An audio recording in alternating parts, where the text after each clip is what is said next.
Hello mọi người, mình là Chi. Từ tập vlog tuần trước thì các bạn cũng biết là mình đi Melbourne để dự lễ tốt nghiệp tiến sĩ của mình.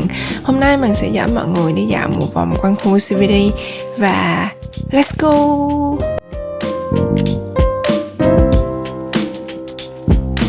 Thì đầu tiên là mình đến Southern Cross Station. Đây là cái ga tàu lớn nhất ở Melbourne, tập trung phần lớn các line tàu đi trong và ngoài Melbourne và cả các dịch vụ xe buýt đường dài nữa. Ngày đầu tiên thì mình đi South Wharf với chị Trang và mình có đi window shopping một chút xíu, mặc dù là mình không có muốn mua gì và thật sự thì mình cũng không mua được gì mọi người ạ. Trời của ngày hôm nay thì rất là ấm nên là mọi người đi chơi rất đông. Ở Melbourne thời điểm này đang là mùa thu và có rất là nhiều cây lá vàng. Trong khi thì ở Canberra thì cây cối cũng rụng lá khá là nhiều rồi.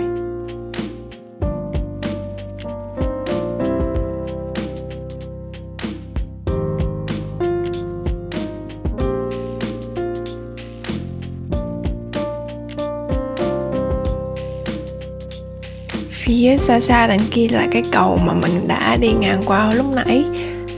Và ở South Wharf thì chị Trang cũng chụp cho mình rất là nhiều hình níu kéo mùa thu ở Melbourne rất là xinh. Và buổi chiều thì mình ra biển St Kilda để ngắm hoàng hôn. Ở Canberra không có biển nên là cũng đã lâu rồi mình mới được đi biển chơi. Melbourne nổi tiếng với các bãi biển giống như là St Kilda, Sandringham, Brighton. Thì ngày xưa thì mình ở gần khu Brighton hơn nên là mình hay đi biển Brighton.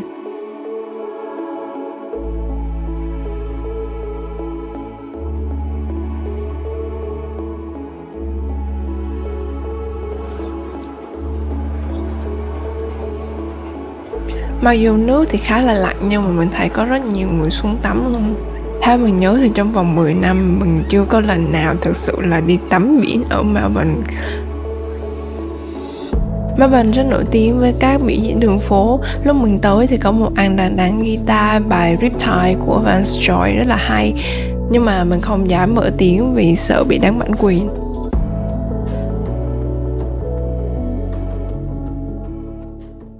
The next morning. Ở tập vlog lần trước thì mình nói với mọi người là ở Melbourne rất hay mưa và ngày hôm nay thì trời vừa mưa vừa lạnh. Mình đi ra từ ga Flinders thì trước mặt là nhà thờ St Paul được xây dựng vào năm 1880.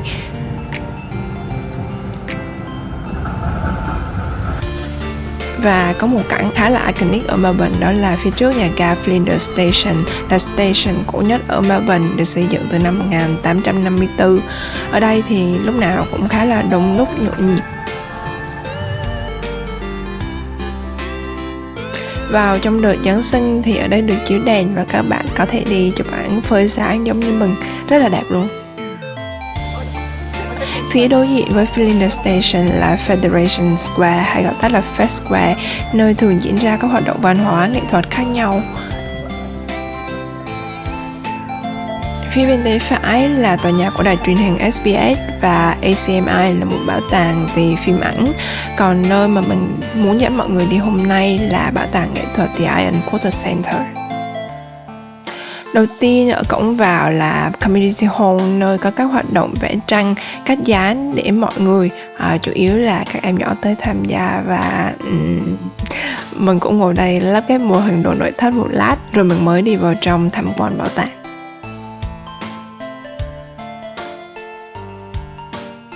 Hiện tại thì bảo tàng có một triển lãm Melbourne Now về các tác phẩm nghệ thuật đương đại mới ở Melbourne, cùng các tác phẩm với nhiều thể loại khác nhau. Ví dụ như phòng đầu tiên mình đi là một phòng về nghệ thuật đánh lừa thị giác. Nếu mà các bạn nhìn các khối hộp ở các vị trí khác nhau thì bạn sẽ nhìn ra các hình tròn có màu sắc và có vị trí khác nhau.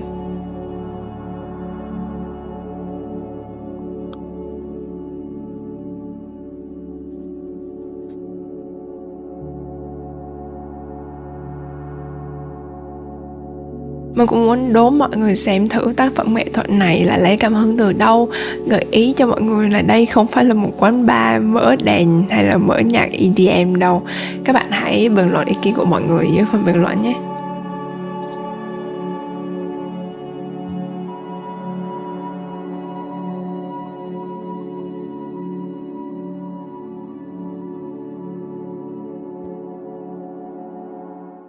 Sau đó thì mình cũng tiếp tục đi xem triển lãm ở các phòng khác.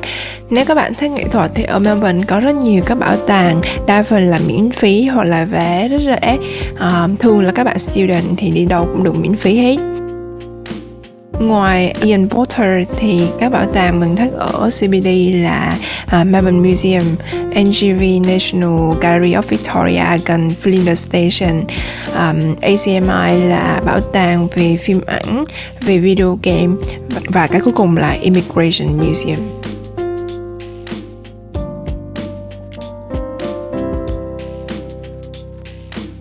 Thì tại đây là có một cái phòng tranh giống như là phòng tranh 3D. Mình vào cái phòng này thì khung cảnh màu xanh nhìn rất là bình yên.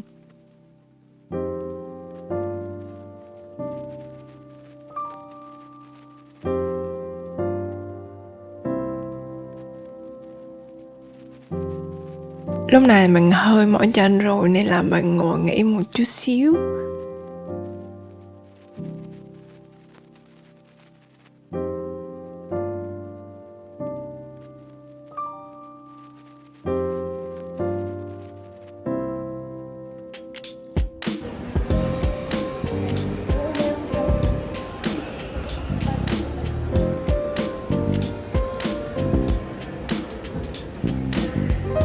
Mình đi ra ở cổng phía bên đường Flinders Street. Khu vực này có đan xen các tòa nhà có kiến trúc cổ và kiến trúc mới như là giao thoa giữa quá khứ và hiện tại.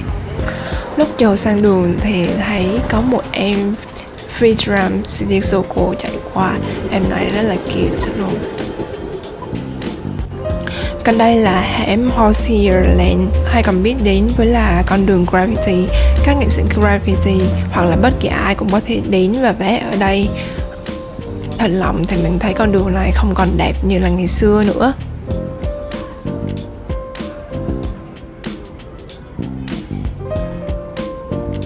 Nhưng mà có một bức tranh ở đây vẫn còn trường tồn với thời gian. Đó là bức tranh em bé thổ dân Úc.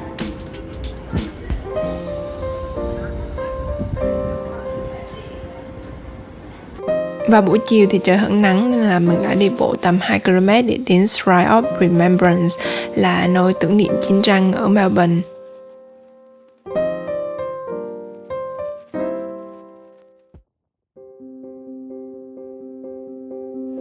Mặc dù là Úc không trực tiếp có chiến tranh, nhưng mà vì đồng minh của các nước Anh và Mỹ nên trong chiến tranh thế giới thứ nhất thì quân đội Úc có gửi tiếp viện sang đánh các nước khác.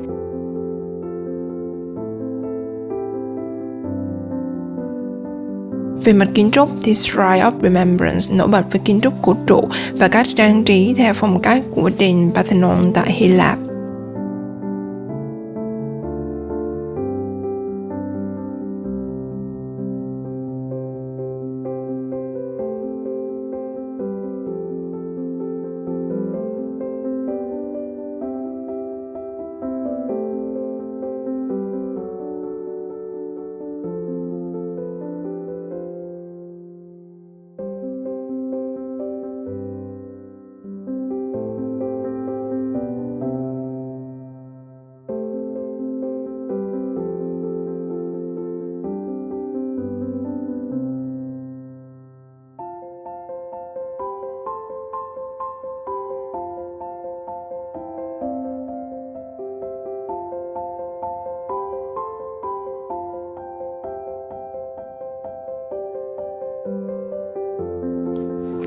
Đây cũng là một địa điểm tham quan iconic ở Melbourne với view rất đẹp nhìn về phía thành phố.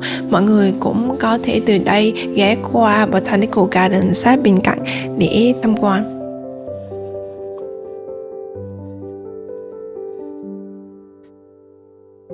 Lúc mình đi về thì trời hửng nắng nên là mình đi về phía cái khu vườn ngay trước Shrine of Remembrance thì thấy rất là đẹp. Và có một số cây thì đang chuyển lá màu vàng. Bây giờ thì mình sẽ đi về phía khu trung tâm để đi Thư viện bang Victoria, State Library và Melbourne Central. State Library được xây dựng vào năm 1854 và từ đó đến nay được sử dụng là thư viện cộng đồng. State Library có 23 tòa nhà lớn nhỏ khác nhau. Vì ở khu trung tâm và ở gần trường đại học Melbourne nên là thư viện thì lúc nào cũng rất là đông đúc.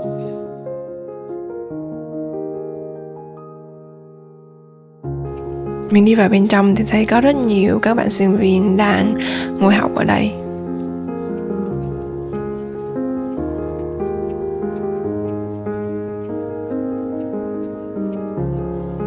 Kiến trúc nổi bật nhất ở thư viện là Latrobe Reading Room, hay còn gọi là The Dome, một trong những phòng đọc sách hình bát giác. Nếu các bạn có xem Running Man phiên bản Hàn Quốc thì có một tập cũng từng quay ở phòng sách này.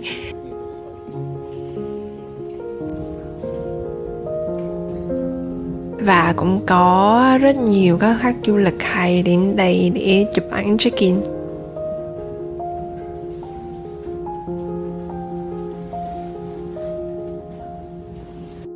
Và nếu các bạn lên tầng 4 của khu đọc sách này thì các bạn có thể nhìn thấy toàn bộ view của phòng đọc sách cùng với mái vòm signature.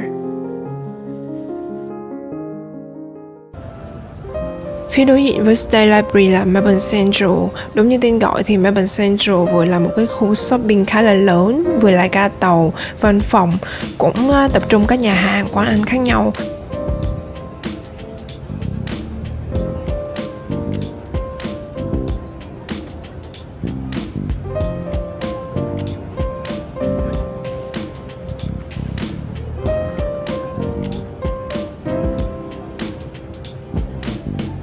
Kiến trúc mái vòm ở Melbourne Central thì cũng rất là nổi tiếng và mình hay chụp ảnh ở đây để post lên Instagram.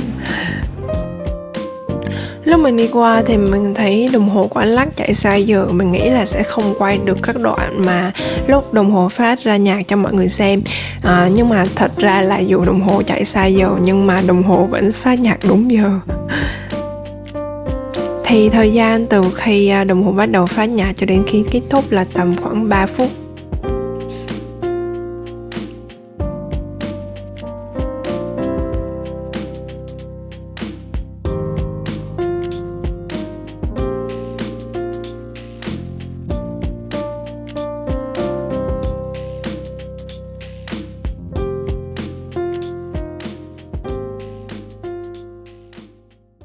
Lúc mình đi qua thì có một bạn đang chơi piano rất là hay và mình đã quay lại mà chưa xin phép.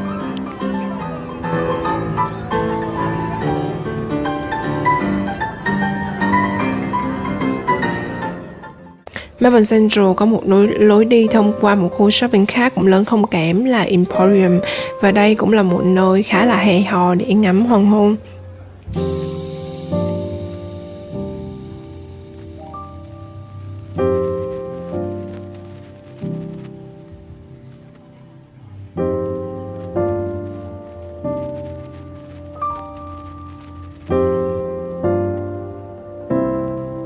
Bây giờ cũng đã muộn rồi và mình có hẹn đi ăn với bạn, nên là tạm biệt mọi người tại đây. Đừng quên nhấn like và nhấn subscribe để ủng hộ mình, và hẹn gặp lại các bạn trong các vlog tiếp theo. Bye!